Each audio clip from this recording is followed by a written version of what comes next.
ഇന്നലെ ഞങ്ങൾ പോയതിനു ശേഷം വലിയ കുഴപ്പം ഒന്നും ഉണ്ടായില്ലല്ലോ അല്ലേ? രാഘവേട്ടനായിരുന്നു ചോദിച്ചത്.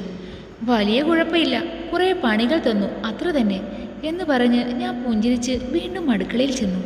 സതിമേടവും സാറും കോയമ്പത്തൂരിൽ നിന്ന് വന്നിരുന്നു. പ്രണവ് സാർ ഇവിടെ ഇല്ല എന്നത് എന്തുകൊണ്ടോ എനിക്കൊരു ആശ്വാസമായിരുന്നു. മോളെ, നീ ഇന്നലെ ഉണ്ടാക്കി വെച്ചത് എല്ലാം ഇന്ന് ചിലവായിക്കൊള്ളും. ശാന്ത ചേച്ചി ഫ്രിഡ്ജിൽ നിന്ന് സാധനങ്ങൾ പുറത്തേക്കെടുത്തുകൊണ്ട് പറഞ്ഞു. എന്താ ചേച്ചി? ഇന്നിവിടെ 2-3 അതിഥികൾ വരുന്നുണ്ട്. ഇവിടുത്തെ സാറിൻ്റെ സുഹൃത്തും കുടുംബവും.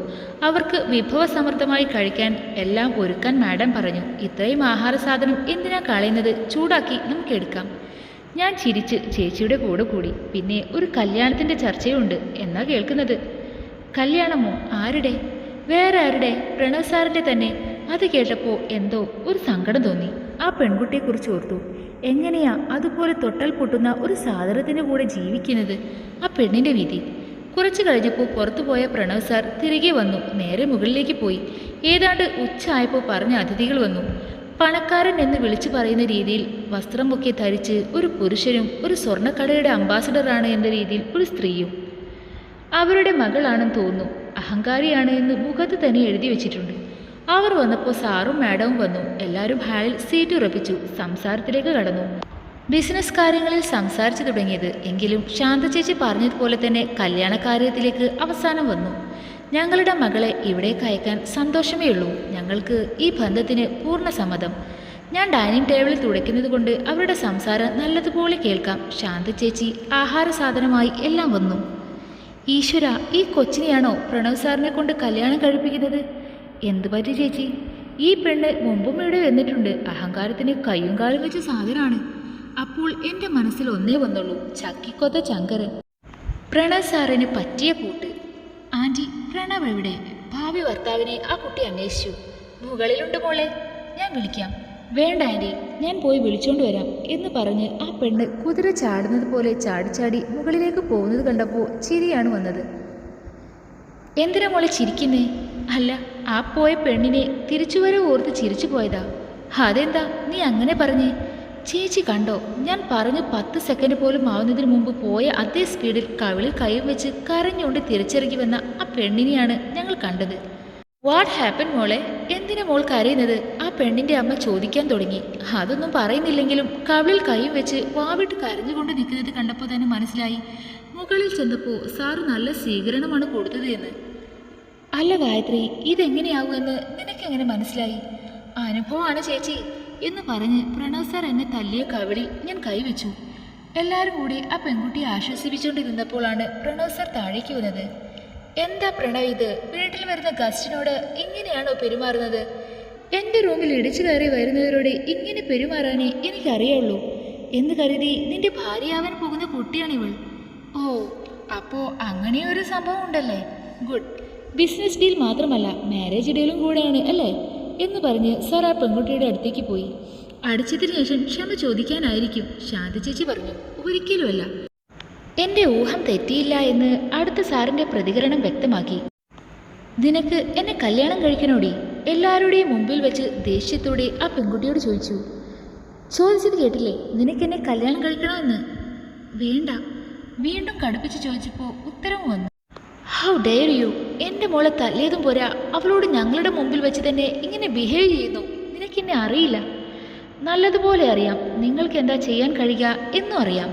ഞങ്ങളുടെ കമ്പനിയിലെ നിങ്ങളുടെ ഡീലെല്ലാം ക്യാൻസൽ ചെയ്യും. കൂടിപ്പോയാൽ 5-10 കോടിയുടെ നഷ്ടം ഉണ്ടാവും. ബട്ട് ഞാനൊന്ന് വിചാരിച്ചാൽ നിങ്ങളുടെ ഡീൽ മാത്രമല്ല, കമ്പനി പൂട്ടിക്കാൻ പോലും എനിക്ക് പറ്റും. കാണണോ? പ്രണവ് സാർ പറഞ്ഞു തരുന്നതും അയാളുടെ മുഖത്ത് നേരത്തെ ഉണ്ടായിരുന്ന ശൗര്യം എല്ലാം ചോർന്നു. പ്രണവ്, മതി. സാറിൻ്റെ അച്ഛൻ പറഞ്ഞപ്പോൾ പിന്നെ ഒന്നും പറയാതെ സാർ മുകളിലേക്ക് പോയി. അപ്പോഴും എൻ്റെ മനസ്സിൽ ഒന്നേ ഉണ്ടായിരുന്നുള്ളൂ, ഇതെന്താ ഇങ്ങനെ? ഇവിടെ ഇപ്പോൾ മാഡത്തിനേക്കാൾ എല്ലാവർക്കും പേടിയാ പ്രണവ് സാറിനെ. അടുക്കളയിൽ നിൽക്കുമ്പോൾ ശാന്ത ചേച്ചി പറഞ്ഞു. കല്യാണാലോചനയെല്ലാം മുടങ്ങി അവർ ആഹാരം പോലും കഴിക്കാതെ പോയി. പണക്കാരനായ ഒരാളുടെ മോളുടെ കരണത്ത് അയാളുടെ മൂക്കിൽ തുമ്പിൽ വെച്ച് തന്നെ അടിച്ച ആളാണ്. അതുകൊണ്ട് നമ്മളൊക്കെ പ്രണവ് സാറിൻ്റെ മുമ്പിൽ ഒതുങ്ങി നടക്കുന്നതാണ് നല്ലത്. ശാന്ത ചേച്ചി പറഞ്ഞപ്പോൾ മറുപടിയായി ഒരു പുഞ്ചിരി മാത്രം നൽകി ഞാൻ മാഡത്തിലുള്ള ചായയായി മുകളിലേക്ക് നടന്നു. ചേച്ചി പറഞ്ഞത് തന്നെയാ ശരി. പ്രണവ് സാറിൻ്റെ മുമ്പിൽ പെടാതെ ഒതുങ്ങി നടക്കുന്നതാണ് നല്ലത്, പ്രത്യേകിച്ചും എനിക്ക്. എന്ന് ചിന്തിച്ച് നടന്നതും മുമ്പിൽ വന്ന ആളുമായി കൂട്ടിയിടിച്ച് കയ്യിലിരുന്ന ചായ പറഞ്ഞതും ഒരുമിച്ചായിരുന്നു. ഈശ്വര, മനസ്സിൽ വിചാരിക്കുന്ന ആൾ ആയിരിക്കില്ലേ എന്ന് പ്രാർത്ഥിച്ചുകൊണ്ട് എങ്കിലും വീണ്ടും എൻ്റെ പ്രാർത്ഥന ദൈവം കേട്ടില്ല. മാത്രമല്ല, വെളുത്ത ഷർട്ടിൽ നല്ല ചൂട് ചായ വീഴുന്നതിൻ്റെ ചൂട് ആ മുഖത്തുണ്ടായിരുന്നു. അത് ഞാൻ അറിയാതെ എന്തോ കടുപ്പിച്ച് എന്നോട് പറയാൻ തുടങ്ങിയതും പ്രണവ് സാറിൻ്റെ മൊബൈൽ അടിച്ചതും ഒരുമിച്ചായിരുന്നു. ആ ഒരു നിമിഷം മൊബൈൽ കണ്ടുപിടിച്ചയാളെ ഞാൻ സ്തുതിച്ചു പോയി. ഹലോ, എന്നോടുള്ള ദേഷ്യം വെച്ചുകൊണ്ട് തന്നെ ഫോണിലും സംസാരിച്ചു തുടങ്ങി. എങ്കിലും പെട്ടെന്നൊരു ടെൻഷൻ ആ മുഖത്ത് വന്നു. എപ്പോ? ചേട്ടൻ ഇപ്പോൾ എവിടെയുണ്ട്? ഞാൻ ഇപ്പോൾ വരാം എന്ന് പറഞ്ഞ് ഫോൺ വെച്ചു നേരെ താഴേക്ക് പോകാൻ ഒരുങ്ങി. സർ. എന്താ? വീണ്ടും ദേഷ്യം. ഷർട്ടിൽ ചായയായി. ഞാൻ പറഞ്ഞതും ഇട്ടിരിക്കുന്ന ഷർട്ടിലേക്ക് നോക്കി. എന്തോ പിറുപിറുത്തുകൊണ്ട് വീണ്ടും സർ റൂമിലേക്ക് പോയി. ആ പിറുപിറുത്തത് എന്നെക്കുറിച്ചാണെന്ന് മനസ്സിലായി. ഇനി എന്ത് എന്ന് ആലോചിച്ചുകൊണ്ട് നിന്നപ്പോഴാണ് വേറെ ഒരു ഷർട്ടും ഇട്ടുകൊണ്ട് ധൃതിയിൽ വന്നത്. താഴേക്ക് പോകുന്നതിന് മുമ്പ് എൻ്റെ നേരെ ചായ പുരണ്ട ആ ഷർട്ടിൽ എറിയാനും മറന്നില്ല. ആ കോള് വന്നില്ലായിരുന്നെങ്കിലുള്ള അവസ്ഥ. പ്രവീൺ സാറാണ് വിളിച്ചത് എന്ന് മനസ്സിലായി. എന്തോ അത്യാവശ്യമുള്ള കാര്യമാണ് എന്ന് മനസ്സിലായി. ആയിരുന്നുവെങ്കിൽ എന്നോടുള്ളത് പറഞ്ഞിട്ടേ പ്രണവ് സർ പോകുമായിരുന്നുള്ളൂ. എന്തോ ആവട്ടെ. ഞാൻ നേരെ താഴേക്ക് പോന്നു. ചായ ഉണ്ടാക്കാൻ തുടങ്ങി. ഇതാർക്കാ വീണ്ടും ചായ ഉണ്ടാക്കുന്നേ? ശാന്ത ചേച്ചി ചോദിച്ചു. മാഡത്തിന്. അപ്പോൾ നേരത്തെ ഉണ്ടാക്കിയ ചായ അത് പ്രണവ് സാറിൻ്റെ ഷർട്ടിൽ കമിഴ്ന്നു. ഈശ്വര, എന്നിട്ട് സാർ നിന്നെ കൊല്ലാതെ വിട്ടത് തന്നെ മഹാഭാഗ്യം. മറുപടിയായി ഞാനൊന്ന് ചിരിച്ചു. എന്നാ ഞാൻ ഇറങ്ങട്ടെ, നീയും ഇറങ്ങുമല്ലേ? മാഡത്തിന് ചായ ഇട്ട് കൊടുത്തിട്ട് ഞാനും ഇറങ്ങുക. എന്നാ ശരി മോളെ, നാളെ കാണാം എന്ന് പറഞ്ഞ് ശാന്തേച്ചി പോയി. ഞാൻ മാഡത്തിന് ചായ കൊടുത്തിട്ട് ഇറങ്ങാൻ തുടങ്ങിയപ്പോഴാണ് നേരത്തെ എൻ്റെ നേരെ എറിഞ്ഞതെന്ന ആ ഷർട്ടിൻ്റെ കാര്യം ഓർമ്മ വന്നത്. ഇനി അത് തന്നെ ഇന്ന് വൃത്തിയാക്കിയില്ലെങ്കിൽ അതിനുള്ളത് അടുത്തത് കേൾക്കണമെന്ന് കരുതിക്കൊണ്ട് ഞാൻ ഷർട്ട് കറുകാൻ തീരുമാനിച്ചു. വെള്ള ഷർട്ട് ആയതുകൊണ്ട് തന്നെ ചായയുടെ കറ കളയാൻ നല്ല പാടുവിട്ടു. അവസാനം ഒരുവിധം വെളുത്ത ഷർട്ട് ഒന്നുകൂടെ വെളുപ്പിച്ചു. ഷർട്ട് കഴുകി വിരിച്ച് ഇറങ്ങാൻ തുടങ്ങിയതും പ്രണവ് സാറും പ്രവീൺ സാറും കൂടെ രോഹിണി ചേച്ചിയും അകത്തേക്ക് വന്നത്. പ്രവീൺ സാറിൻ്റെ മുഖത്ത് എപ്പോഴും ഉള്ളത് തന്നെയാണ് ദേഷ്യം. ഇപ്പോഴും ആ വികാരം തന്നെയാണ് മുഖത്ത്. ഇതിനെന്താ ചിരിക്കാൻ അറിയില്ലേ? സാറിൻ്റെ കൺമുമ്പിൽ പെടണ്ട എന്ന് കരുതി ഞാൻ ഒതുങ്ങി നിന്നു. പ്രണവേ, അത് വിട്ടേക്ക്, എല്ലാം സോൾവ് ആയല്ലോ. എന്നാലും എന്തൊക്കെ അനാവശ്യം പറഞ്ഞാണ് അവർ വിളിച്ചിറങ്ങിയത്. ചേട്ടൻ വേണ്ട എന്ന് പറഞ്ഞിട്ടാ. അല്ലായിരുന്നുവെങ്കിൽ അതിനുള്ള മറുപടി ഞാൻ അപ്പോൾ തന്നെ കൊടുത്തേനെ. ആശുപത്രിയിൽ വെച്ച് ചുമ്മാ എന്തിനാ ഒരു സീൻ നമ്മൾ ഉണ്ടാക്കുന്നത്? പിന്നെ അതേ ആശുപത്രിയിൽ വെച്ച് അവർ ഓരോന്നും വിളിച്ചു പറഞ്ഞതോ? ഇനി അതിനെപ്പറ്റി ഒന്നും ആലോചിക്കണ്ട, എല്ലാം കഴിഞ്ഞല്ലോ. രണ്ടാളും പോയി കുളിച്ച് ഫ്രഷായിട്ട് വാ, ഞാൻ ആഹാരം എടുത്തു വെക്കാം. രോഹിണി ചേച്ചി അവസാനം പറഞ്ഞപ്പോൾ പിന്നെ ഒന്നും പറയാതെ പ്രണവ് സാർ പോയി. പ്രവീണേട്ടിന് അറിയാലോ അവൻ്റെ സ്വഭാവം. പിന്നെ എന്തിനാ അവൻ ആശുപത്രിയിൽ വിളിച്ചു വരുത്തിയത്? അപ്പോൾ ഞാൻ അതൊന്നും ഓർത്തില്ല. ഇവൻ്റെ ഈ ദേഷ്യമൊന്ന് കുറയ്ക്കാനാണ് കല്യാണ ആലോചന നോക്കിയത്. അപ്പോൾ ആ പെണ്ണിനെ വരെ പേടിപ്പിച്ച ആളല്ലേ അവൻ. അങ്ങനെ ഓരോന്നും പറഞ്ഞ് പ്രവീൺ സർ മുകളിലേക്ക് പോയി. ഞാൻ പുറത്തേക്ക് പോകാൻ തുടങ്ങിയതും രോഹിണി ചേച്ചി എന്നെ കണ്ടു.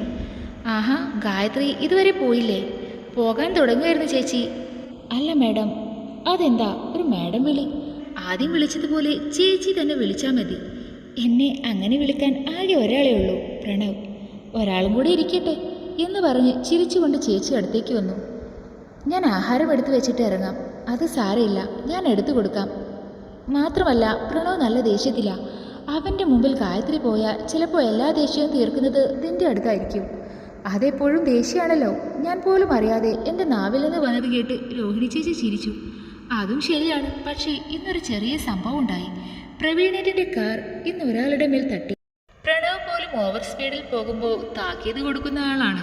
അതുകൊണ്ട് തന്നെ അങ്ങനെ അശ്രദ്ധമായി ഒന്നും വണ്ടി എടുക്കില്ല. അയാൾ നല്ലതുപോലെ മദ്യപിച്ചിട്ടുണ്ടായിരുന്നു. ബോധമില്ലാതെ റോഡ് ക്രോസ് ചെയ്തപ്പോൾ പ്രവീണേറ്റിൻ്റെ കാറ് തട്ടി. വലിയ പ്രശ്നമൊന്നുമില്ല. നെറ്റിയിൽ ഒരു ചെറിയ മുറിവ് മാത്രമേ പറ്റിയുള്ളൂ. എങ്കിലും അയാളും അയാളുടെ ഭാര്യയും ആശുപത്രിയിൽ വെച്ച് വേണ്ടാത്തതും അനാവശ്യമായി ഒരുപാട് പ്രവീണേറ്റിനെ ചീത്ത പറഞ്ഞു. അത് കേട്ട് ചോദിച്ച പ്രണവിനെയും ഒരുപാട് പറഞ്ഞു. പിന്നെ പ്രണവിൻ്റെ സ്വഭാവം അറിയാലോ. അവനും കൂടെ തിരിച്ച് പ്രതികരിച്ച പ്രശ്നം രൂക്ഷമാവും. അതുകൊണ്ട് അവർ ആവശ്യപ്പെട്ട പ്രകാരമുള്ള തുകയും കൊടുത്ത് ആ പ്രശ്നം അവസാനിപ്പിച്ചു. പക്ഷെ ഇപ്പോഴും പ്രണവ് ആ വിഷയം വിട്ടിട്ടില്ല. അവരെ കണ്ടുപിടിച്ച് പറഞ്ഞതിനൊക്കെ തിരിച്ചു കൊടുക്കുമെന്ന് പറഞ്ഞ് ആണ് അവൻ നിൽക്കുന്നത്. അത് സർ ചെയ്യുമെന്ന് എനിക്ക് ഉറപ്പായിരുന്നു. ഒരിക്കൽ എൻ്റെ നാവിൽ നിന്നും പ്രതികരണം വന്നപ്പോഴാണ് ഒരു ദിവസം മൊത്തം ഈ വീട്ടുജോലി എന്നെ കൊണ്ട് ചെയ്യിപ്പിച്ചത്. അപ്പോൾ ഈ പ്രശ്നം അങ്ങനെ വിട്ടുകളയോ? നീ എന്താ ഗായത്രി ആലോചിക്കുന്നത്? ഒന്നുമില്ല ചേച്ചി, ഞാൻ ഇറങ്ങട്ടെ, ഇനിയും നിന്നാ താമസിക്കും. രോഹിണി ചേച്ചിയോട് യാത്ര പറഞ്ഞ് ഞാൻ വീട്ടിലേക്ക് ചെന്നു. സാധാരണ ഉമ്മറത്ത് തന്നെ കാണാറുള്ള ചെറിയമ്മ അച്ഛനെയും അവിടെ കണ്ടില്ല. അകത്ത് കയറിയപ്പോൾ ചെയറിൽ അച്ഛൻ ഇരിക്കുന്നു. സൈഡിൽ ചെറിയമ്മ കുറച്ച് രൂപയും പിടിച്ചുകൊണ്ട് ഇരിക്കുന്നു. എവിടെന്നാ ചെറിയമ്മ ഈ കാശ്? ഓ, ഇത് എവിടെന്നാന്നറിഞ്ഞാലേ തമ്പുരാട്ടിക്ക് സമാധാനാവുള്ളൂ. ഇവരോട് ചോദിക്കാൻ ചെന്ന് എന്നെ പറഞ്ഞാൽ മതിയെന്ന് പറഞ്ഞ് അകത്ത് പോവാൻ തുടങ്ങിയപ്പോഴാണ് അച്ഛൻ്റെ നെറ്റിയിൽ മുറിവ് കണ്ടത്. അച്ഛ, നെറ്റിയിൽ എന്തു പറ്റിയതാ? ആരോട് ചോദിക്കാൻ? കുടിച്ച് ഒരു ബോധവും ഇല്ലാതെ കിടക്കുവാണ്. വലിയ കാശുള്ളവരാണെന്ന് തോന്നുന്നു. കുറച്ചും കൂടി ചോദിക്കായിരുന്നു. കയ്യിലിരിക്കുന്ന നോട്ടുകൾ എണ്ണുന്നതിനൊപ്പം ഒരു ബോധവും ഇല്ലാതെ കിടക്കുന്ന അച്ഛനോടായി പറഞ്ഞു. അച്ഛനെ ഒരു വണ്ടി തട്ടിയ ചേച്ചി എന്ന് പറഞ്ഞ് സോതി വന്നു. ഞാൻ വിവരങ്ങൾ ചോദിക്കാൻ തുടങ്ങിയപ്പോഴാണ് ആ സുധി വീട്ടിൽ വന്ന് കയറിയത്. പതിവ് പോലെ അച്ഛനുള്ള കുപ്പിയും കൊണ്ടാണ് ആ വൃത്തികെട്ടവൻ്റെ വരവ്. അയാൾ അകത്തേക്ക് വന്നപ്പോൾ തന്നെ സോദിയെയും കൂട്ടി ഞാൻ അകത്തേക്ക് പോയി. എന്നെക്കുറിച്ച് ചിന്തിക്കേണ്ട, സോദിയെക്കുറിച്ചെങ്കിലും ചെറിയമ്മയ്ക്ക് അച്ഛനും ചിന്തിച്ചൂടെ? ഇയാളെപ്പോലെ ഉള്ളവരുടെയൊക്കെ വീട്ടിൽ വിളിച്ച് കയറ്റുന്നതിന് മുമ്പ്. ആ സുധി, ഇന്ന് നിന്റെ കുപ്പിയൊന്നും ഇങ്ങർക്ക് വേണ്ട. ഇപ്പോഴേ ഫിറ്റാണ്. അവരുടെ സംസാരം ഉയർന്നു കേൾക്കായിരുന്നു. അത് എന്തുപറ്റി? ഗായത്രിക്ക് ശമ്പളം കിട്ടിയോ? എൻ്റെ പേര് ആ വൃത്തികെട്ട നാവിൽ വരുമ്പോൾ എനിക്കൊരു അറപ്പാണ്. അതൊന്നുമല്ല, ഇങ്ങേര് ഇന്ന് ബോധമില്ലാതെ ഒരു വണ്ടിയുടെ മുന്നിൽ ചെന്ന് ചാടി. അതും നമ്മുടെ ഭാഗ്യത്തിന് നല്ല പണച്ചാക്കും. പിന്നെ വെറുതെ വിടുമോ? ആശുപത്രിയിൽ വെച്ച് തന്നെ നല്ലതുപോലെ തന്നെ വായിൽ വന്നതൊക്കെ വിളിച്ചു പറഞ്ഞു. ചുളിവിൽ കുറെ കാശ് കിട്ടി.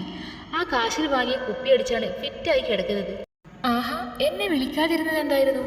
അവരുടെ കൂട്ടത്തിലെ ഒരുത്തൻ്റെ ചാട്ടവും സംസാരവും കേട്ടപ്പോൾ നിന്നെ വിളിക്കണമെന്ന് കരുതിയതാണ്. പിന്നെ കൂടെയുള്ളവരൊക്കെ തന്നെ ചോദിക്കുന്ന പണം തരാമെന്ന് പറഞ്ഞത്. എന്തോ ചെറിയമ്മ ആശുപത്രിയിൽ നടന്ന കാര്യങ്ങൾ വിശദീകരിച്ച് പറഞ്ഞപ്പോൾ എനിക്ക് ഓർമ്മ വന്നത് രോഹിണി ചേച്ചി പറഞ്ഞ കാര്യങ്ങളാണ്. എൻ്റെ കൃഷ്ണ, ഞാൻ വിചാരിക്കുന്നത് പോലെ ആയിരിക്കരുതേ. ചേച്ചി എന്തായി ആലോചിച്ച് നിൽക്കുന്നത്? അത് മോളെ, നീയും ആശുപത്രിയിൽ ഉണ്ടായിരുന്നോ? ഉവ്, എനിക്കിന്ന് സ്കൂളില്ലായിരുന്നല്ലോ.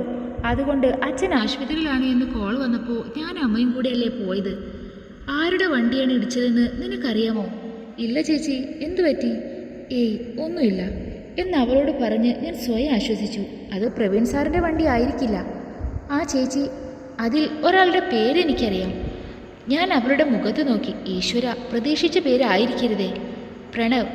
അവളുടെ നാവിൽ നിന്നും ആ പേര് കേട്ടപ്പോൾ ഒരു ഞെട്ടലായിരുന്നു എനിക്ക്. എന്തു പറ്റി ചേച്ചി? അല്ല, പ്രണവ് എന്നാണ് എന്ന് നിനക്ക് ഉറപ്പുണ്ടോ? ആ, അങ്ങനെയാണ് ഇടയ്ക്ക് വിളിക്കുന്നത് കേട്ടത്. അമ്മ ഓരോന്നും വിളിച്ചു പറയുന്നത് കേട്ട് അതിലൊരു ചേട്ടൻ നല്ല ചൂടായി. അപ്പോൾ കൂടെ വന്നവരൊക്കെ വിളിക്കുന്നത് കേട്ടു. നീ ഈ പറഞ്ഞ ആൾ കാണാൻ എങ്ങനെയാണ് എന്ന് പറയാമോ? അപ്പോഴും ഒരു നേരിയ പ്രതീക്ഷയിലാണ് ചോദിച്ചത്. കാണാനൊക്കെ നല്ല ലുക്കാണ്. വേറെ എന്തെങ്കിലും? അത് ആ, കഴുത്തിൽ ഒരു ടാറ്റു ഒക്കെ ഉണ്ട്. അതും കൂടെ കേട്ടപ്പോൾ പിന്നെ ഒന്നും ഞാൻ അവളോട് ചോദിച്ചില്ല. ആരാവല്ലേ എന്ന് പ്രാർത്ഥിച്ചോ അതേ ആള് തന്നെയാണ് എന്ന് എനിക്ക് ഉറപ്പായി. എന്തേ, ചേച്ചിക്ക് അറിയോ ആ ചേട്ടനെ? അറിയാമെന്ന രീതിയിൽ ഞാൻ തലയാട്ടി. എങ്ങനെ? ആ ചേട്ടൻ്റെ വീട്ടിലാണ് മോളെ ഈ ചേച്ചി ഇന്നും കൂടെ ജോലിക്ക് പോയിട്ട് വരുന്നത്. കുറച്ചു മുമ്പ് ഞാൻ ഞെട്ടിയതുപോലെ അവളും ഞെട്ടി. അയ്യോ, അവരുടെ വീട്ടിലാണോ ചേച്ചി ജോലിക്ക് പോകുന്നത്? അച്ഛൻ്റെ നെറ്റിയിലെ ഒരു ചെറിയ മുറിവിന് ഏതാണ്ട് 10,000 രൂപയോളമാണ് കണക്ക് പറഞ്ഞ് അച്ഛനും അമ്മയും കൂടെ വാങ്ങിച്ചത്. പറഞ്ഞ ചീത്തകൾ വേറെയും. എല്ലാം കേട്ട് ഞാൻ കട്ടിലിരുന്ന് പോയി. ചേച്ചി, ഇതൊക്കെ അവരറിഞ്ഞാ? അവൾ എന്തു പറയുമ്പോഴും ആരറിഞ്ഞാലും ആ പ്രഷർ കുക്കർ അറിയരുത് എന്നായിരുന്നു എൻ്റെ പ്രാർത്ഥന. എന്തായാലും ഈ പ്രശ്നം അവസാനിപ്പിച്ചില്ലേ? ഇനി അതിനെക്കുറിച്ച് ചിന്തിച്ച് ചേച്ചി ടെൻഷൻ ആവണ്ട.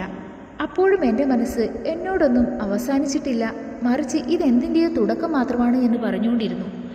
അടുത്ത ദിവസം ജോലിക്ക് പോകാൻ തന്നെ മടിയായിരുന്നു. അവസാനം പോകാമെന്ന് തന്നെ വെച്ചു. അല്ലെങ്കിൽ അടുത്തത് ചെറിയമ്മയുടെ സ്നേഹം മാത്രം നിറഞ്ഞ സംസാരം കേൾക്കേണ്ടി വരും. അവിടെ ചെന്ന് പതിപോലെ തന്നെ അടുക്കളയിൽ ചെന്ന് ശാന്ത ചേച്ചിയുമായി ജോലി ആരംഭിച്ചു. അപ്പോഴും ഒരു പേടിയായിരുന്നു മനസ്സിൽ. എൻ്റെ വീട്ടുകാരാണ് ഇന്നലെ അവരെ അനാവശ്യമൊക്കെ പറഞ്ഞതെന്നറിഞ്ഞാ. അപ്പോഴാണ് മറ്റൊരു കാര്യവും ഓർമ്മ വന്നത്. പ്രണവ് സാർ അച്ഛനെയും ചെറിയമ്മയും കുറിച്ചൊക്കെ അന്വേഷിക്കും എന്ന് രോഹിണി ചേച്ചി പറഞ്ഞ കാര്യം. പിന്നെ മൊത്തം ഒരു മരവിപ്പായിരുന്നു. എന്താ മോളെ, വയ്യായിക വല്ലതുണ്ടോ? ഏയ് ഒന്നുമില്ല ചേച്ചി. ഈ പ്രവീൺ സാറും രോഹിണി ചാച്ചിയും ഒക്കെ വേറെയാണോ താമസം? ജോലി സംബന്ധമായി സാറ് പോകുമ്പോൾ കൂടെ രോഹിണി കുഞ്ഞും പോകും. അല്ലെങ്കിൽ ഇവിടെ തന്നെയാണ്. ഇപ്പോൾ ഇവിടെയുണ്ടോ? ഉണ്ടല്ലോ. എന്താ മോളെ? ഏയ് ഒന്നുമില്ല. എന്ന് ശാന്ത ചേച്ചിയോട് പറഞ്ഞ് ഞാൻ ജോലി വീണ്ടും തുടർന്നു. രോഹിണി ചേച്ചിയോട് കാര്യങ്ങൾ പറഞ്ഞാലോ? എന്തായാലും പ്രണവ് സാർ കണ്ടുപിടിക്കുന്നതിന് മുമ്പ് അതാണ് നല്ലത് എന്ന് എനിക്ക് തോന്നി. കാരണം തെറ്റ് പൂർണ്ണമായും എൻ്റെ വീട്ടുകാരുടെ ഭാഗത്ത് തന്നെയാണ്. ഇവർ തരുന്ന കാശ് കൊണ്ടാണ് ജീവിക്കുന്നതും. അപ്പോൾ മാപ്പെങ്കിലും പറഞ്ഞില്ലെങ്കിൽ അത് തെറ്റല്ലേ?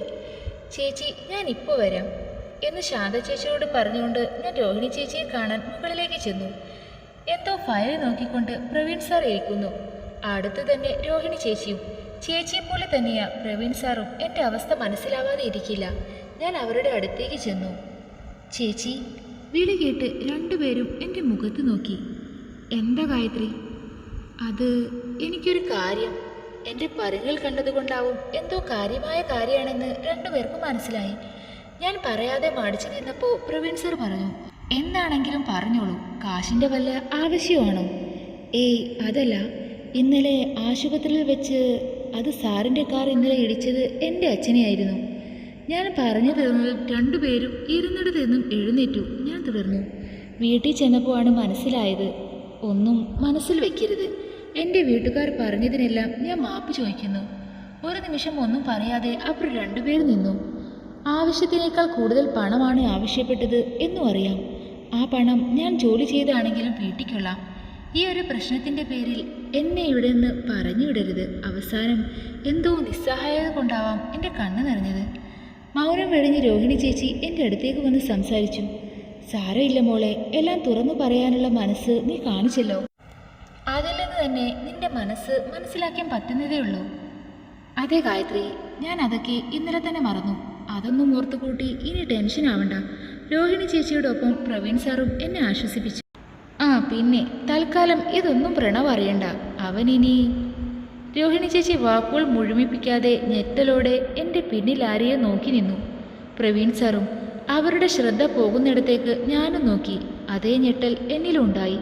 പ്രണവ് സാർ പറഞ്ഞതൊന്നും കേട്ട് കാണില്ലേ എന്ന് ഞാൻ ആഗ്രഹിച്ചു. എങ്കിലും സംഭവിച്ചത് മറിച്ചായിരുന്നു.